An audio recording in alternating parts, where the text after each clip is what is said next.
Over the past several days, Project Veritas has provided more evidence that Silicon Valley is politically motivated and censoring those they disagree with. Yet for some reason, time after time, we hear from the mainstream press, it's a conspiracy theory. There's no evidence. Almost every story you'll see from left-wing media and even mainstream media will say alleged discrimination, alleged political bias. But we had a video last year of Sergey Brin, co-founder of Google, saying he was offended by the 2016 election. We saw people weeping about this, okay? We've seen emails now from Project Veritas, and they've released more information. We're heading towards a weird kind of technocratic dystopia with a new kind of nobility that are allowed to criticize and get away with whatever they want. HumanEvents.com wrote an article talking about the new noble class and the peasants. People like Carlos Maza who are allowed to attack and criticize, insult others, and get away with it. But Steven Crowder isn't allowed to do this. Now, certainly there's a disparity between Crowder's following versus Carlos Maza, but Carlos Maza works for Vox, funded by NBC.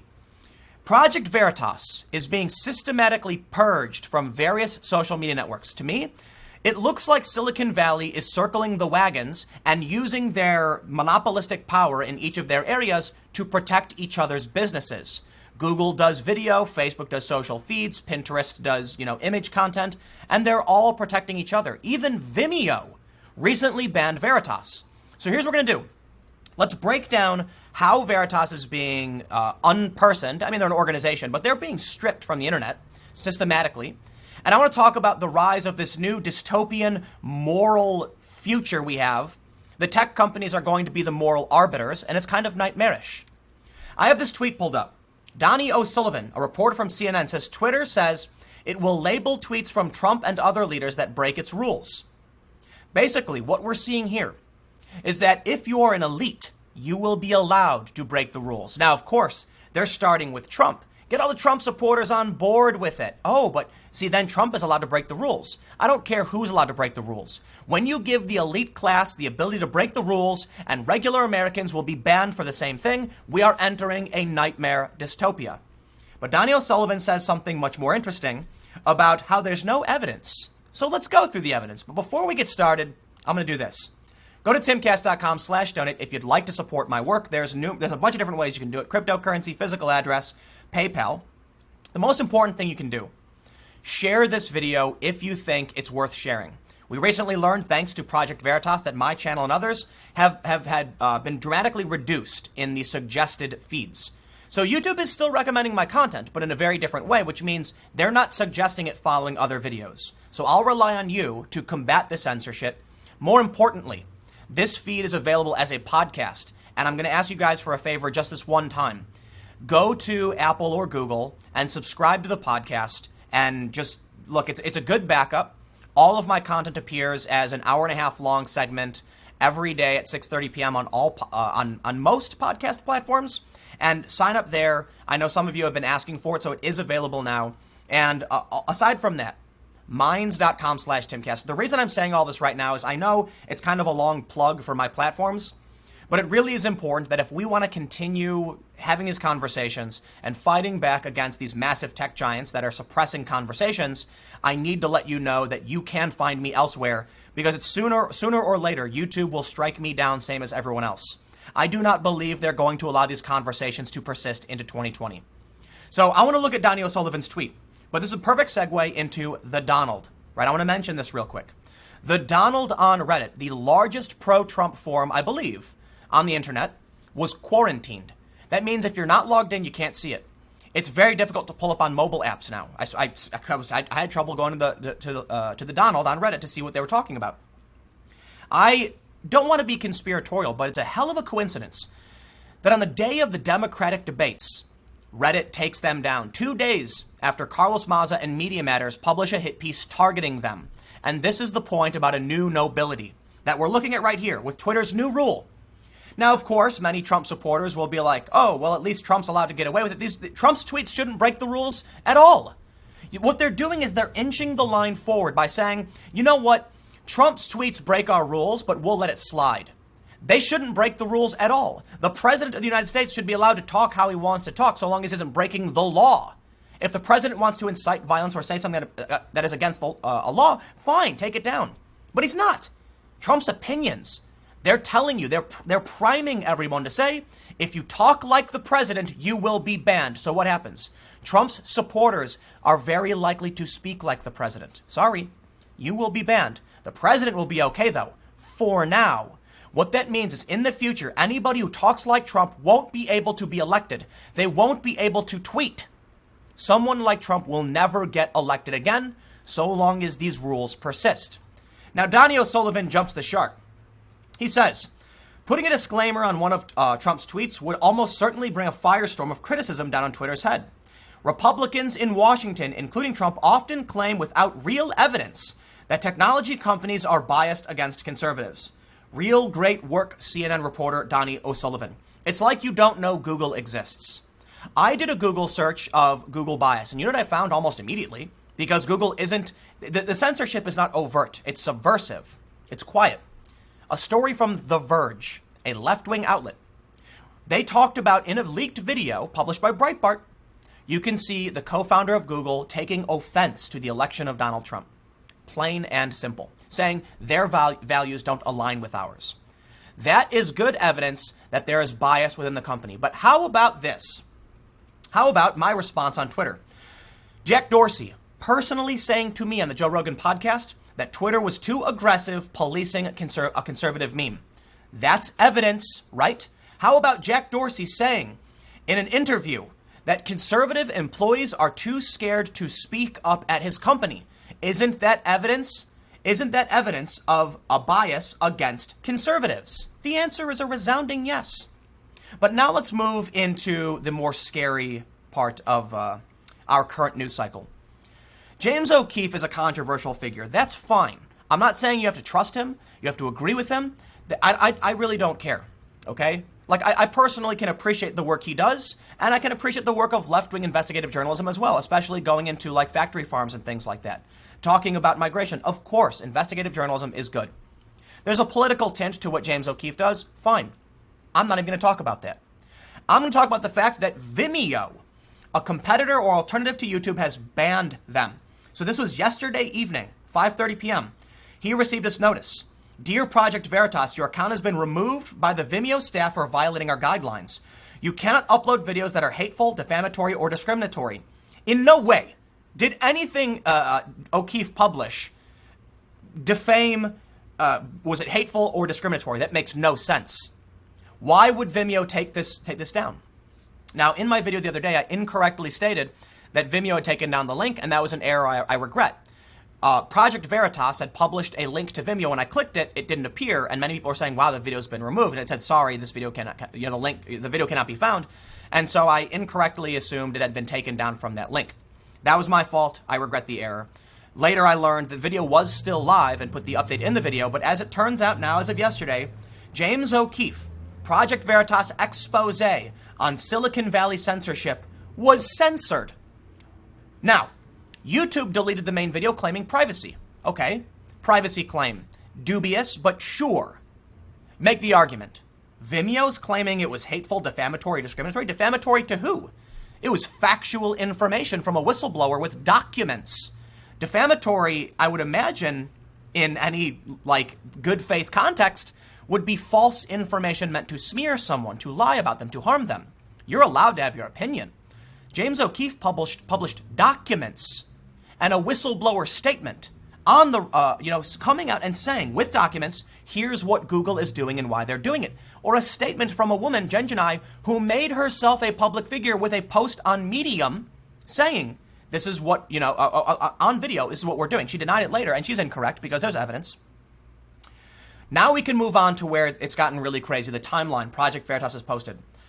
YouTube bans the Pinterest investigation on a privacy complaint. I did a video commenting on it. Public information. I did not expose anyone. I just commented, hey, here's what BuzzFeed and is talking about because BuzzFeed covered it. They took my video down. The censorship is real. It's happening. Twitter then suspended Veritas for privacy reasons. Reddit banned Project Veritas. YouTube bans their Google investigation follow-up. And finally, Vimeo has removed their account. They ask, do you think big tech is working together? Listen, what can we say definitively? We can say, one, CNN is doing an awful job by saying there's no real evidence. You're not paying attention. Do your job, journalists. What's so hard about this? We can say that's true. Journalists are not doing their job. We can say there is circumstantial and now direct evidence and employee testimony. We had employees come out a couple of years ago saying Facebook was removing conservative news. We had an employee come out recently to Project Veritas and say Facebook was throttling and harming conservative content. Another whistleblower. More whistleblowers keep coming out. Project Veritas published an email where they accused Jordan Peterson, Prager University, and Ben Shapiro of being a certain World War II faction, if you know what I'm trying to say. I've got to be careful about my language because they're censoring us. That's direct evidence. So now we have circumstantial evidence, we have whistleblower testimony, and we have documents on the record. And they're censoring the people who are coming out and saying this. CNN has the gall to come out and say there's no evidence. What is going on with journalism today? You know, at the very least, I can say complete and total incompetence. You see the hit pieces against YouTube. The New York Times runs a front page hit piece against YouTube. They accuse Google of stripping away billions of dollars from the news industry. Yet when it comes to political issues, they rush to the defense of the tech giants. When is someone going to have the nerve to stand up and say, look, the evidence is overwhelming at this point, when Project Veritas is being purged from multiple platforms? Listen, the original Project Veritas video that came out about Google was taken down for a privacy violation because of the woman Jen Janai.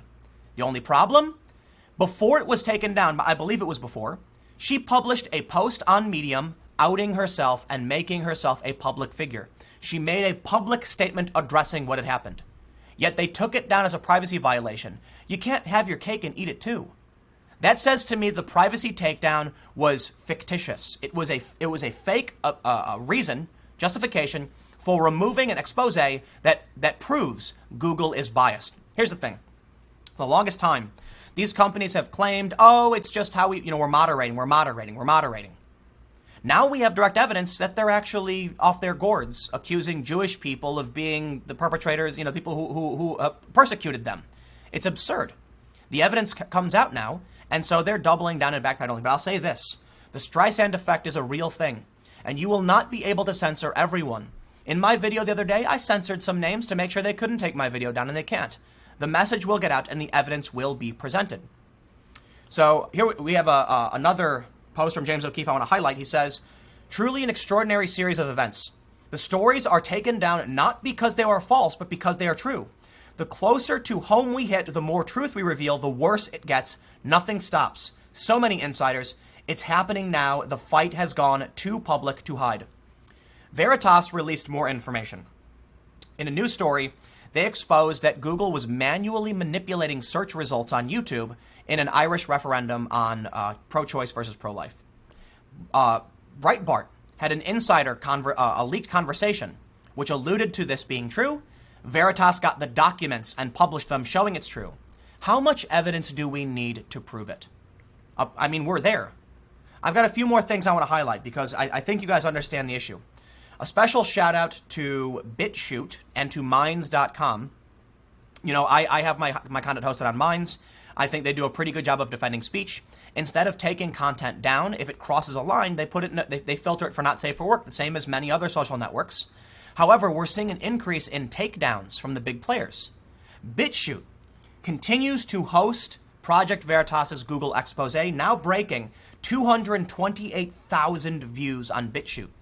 On YouTube, it was nearing 1 million views. We can only imagine there would be millions more if the video was allowed to remain up. That's why I think Google took it down.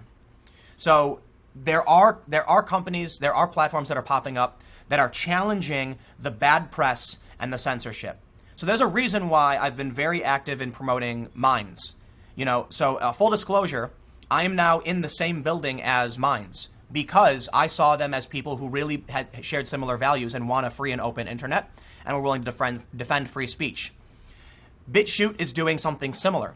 There is a concern that BitChute is based in the UK, so they have different laws. They don't have the First Amendment protecting them. And there's also another organization that I've mentioned frequently, allsides.com, that I think is picking up the slack in terms of the bad journalism. They covered the Project Veritas story in a very, neutral and simple way. I don't feel they took any direct sides. They said, here's what it is. And they presented a left-wing perspective and a right-wing perspective. And that is an honor, that's honorable, and you can see the integrity in that work. Here's what I hope. I hope the actions taken by these big Silicon Valley giants, I hope that it results in actual market competition. I am really impressed to see that these videos by Veritas are breaking hundreds, tens of thousands, even hundreds of thousands of views. That means YouTube and Google are hurting themselves and hurting their core business, and it's going to result in the rise of competition, which we finally need to see. Minds operates as a video hosting platform, as a news feed, and Facebook's actions and censorship, and even government censorship, has resulted in people flocking there. YouTube is resulting in people flocking to BitChute, and we're seeing now multiple companies step up to counteract Twitter. You've got Gab and now Parler. Of course, the big Silicon Valley giants are circling the wagons. Apple, the App Store is taking down Gab, is threatening Parler. They're not going to allow their rivals, the rivals of their friends, to succeed.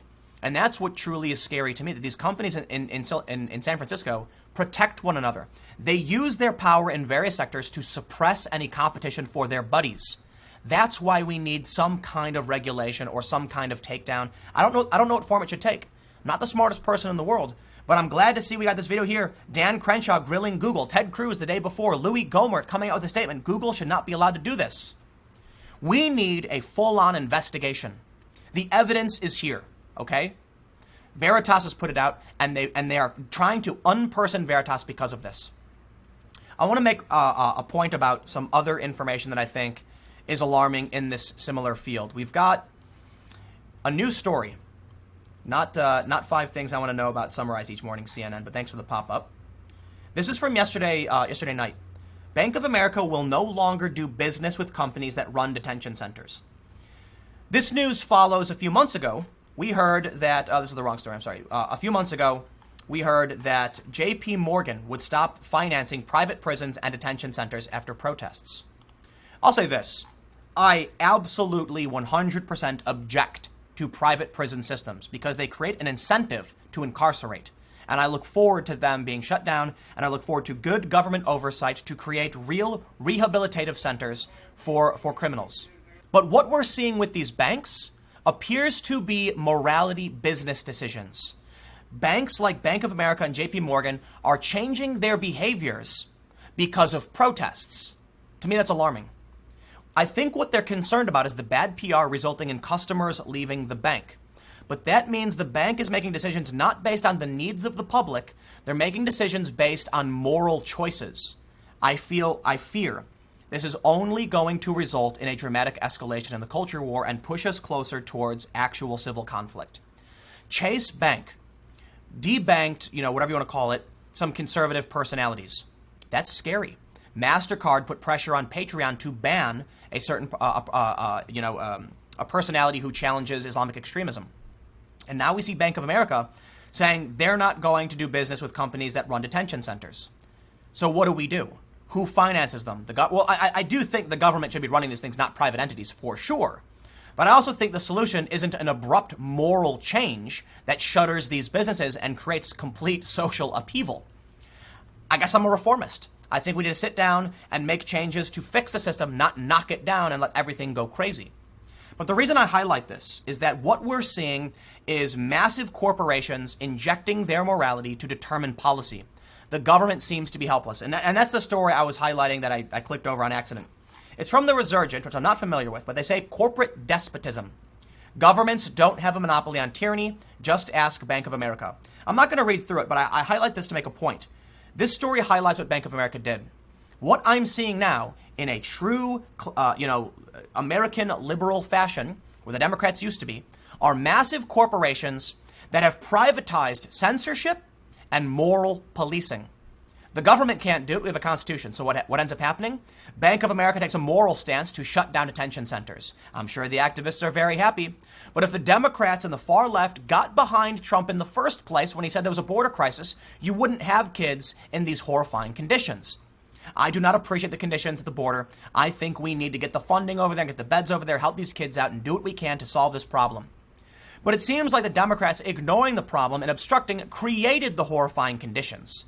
It wasn't Trump who created the horrifying conditions, and it certainly isn't Trump who's incentivizing the migrants to come here. But Bank of America will certainly take a moral position to stop funding detention centers. That's just going to lead us to children suffering even further if they don't have resources to provide for the kids, and apparently they already don't. What's the solution? I don't know. But when massive corporations have the power to supersede government, to supersede our culture and what we are working towards politically, we're in serious trouble. When a few companies in Silicon Valley can shut down your speech and prop up the politicians they like, we're in serious trouble. The most alarming thing to me, it didn't stop with Jones. It's not going to stop with Paul Joseph Watson. The next person in line is Project Veritas, because you better believe the only thing that's going to stop these people is journalism. When the journalism is done right and it shines a light on the corruption, we can then take action. So I'll tell you what they'll do, like all despots. They will shut down the free press. And that's why the First Amendment is speech, the press, religion, a redress of grievances, and that's the important part that I want to highlight, because it is 5 freedoms. But with speech and the press and a redress of grievances, you can see what the Founding Fathers knew to be most important. You need to be able to investigate wrongdoing. You need to be able to speak up about it. And you need to be able to go to the government and say enough. And what's happening now? The privatization of tyranny. And left-wing activists saying, but my private platform. Saying that you have no right to free speech in these platforms. Congratulations. They've outsourced censorship to private companies. And we need to address it. Otherwise, we will end up in a world of corporate despotism, where massive companies have more power than the government, and thus they can dictate beyond the Constitution. They're going to shut down Veritas, I assure you, because journalism is the only thing that will stand up to these companies. And I'm not surprised to see that Google uses the ideology. They use left-wing ideology to get these people in media to defend them. But what happened the other day when their employees wanted to protest against them because Google wasn't defending Pride? I'll tell you exactly what happened. Google told their employees they weren't allowed to protest. To me, these big companies embracing this left-wing ideology is a ruse to rally someone to their side, to embrace censorship, and to use the moral justification to remove anyone who dare oppose them. I'll warn you today, as has Project Veritas and others. It won't end with Veritas, but I assure you they'll eventually be deleted. They'll be purged.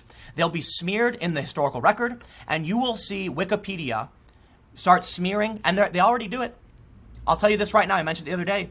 Wikipedia claims I went to Sweden because of Paul Joseph Watson. Complete lie. The source they have says I went there because of statements made by Donald Trump. That's the truth. But will they publish the truth? They won't. They twist and justify how their personal opinion on the article supersedes the actual citation. And when you try and change it, they will lock the page and kick you out. The record will be changed on Wikipedia. The tech giants will ban the journalists. The banks will defund anyone who opposed their moral policing. And this is our new future. I wonder how long it'll take till they ban me. So you know what? Make sure you follow me on Minds at Timcast. Make sure, go to timcast.com/donate to support my work. Subscribe to the podcast. I ask you now this as a favor directly, to go to Apple and go to Google. I know they're big tech giants too, but we'll split things up because podcasts right now are a bit safer. The first thing I said was Minds, for sure. But sign up to the podcast. You can listen to my full hour and a half there every day. And in the end, Minds.com, hopefully they can survive the censorship. Because, look, we know they've come for Gab and now Parlay. So unless something is said and done by politicians, it will only get worse and nothing can stop them. Google has already begged not to be regulated. I don't know what kind of regulation is the right action. I don't know what you should or shouldn't do. I do know that these are really, really bad things that are going to bring about a nightmarish future for all of us. I'll leave it there. Long rant today, but I appreciate you guys hanging out. Stick around. I'll have more segments coming up. YouTube.com/TimCastNews starting at 6 p.m. and the podcast every day at 6:30 p.m. I will see you all shortly.